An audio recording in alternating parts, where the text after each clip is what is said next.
त्या माणसाने माझं आयुष्य नरक बनवलंय. माझ्याशी प्रेमाचं नाटक केलं, लग्न केलं आणि निघून गेलं.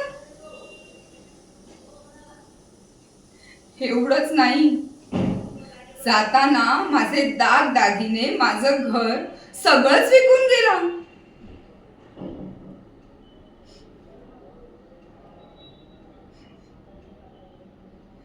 मी अक्षरशः रस्त्यावर आले हो. भीक मागायची वेळ आली माझ्यावर.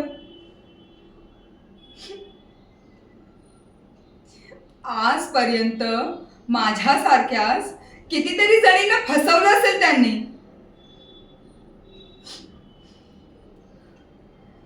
पण आता मात्र त्याला असं मोकाट सोडता नाही येणार. जाऊ दे, शोधून काढावंच लागेल त्याला.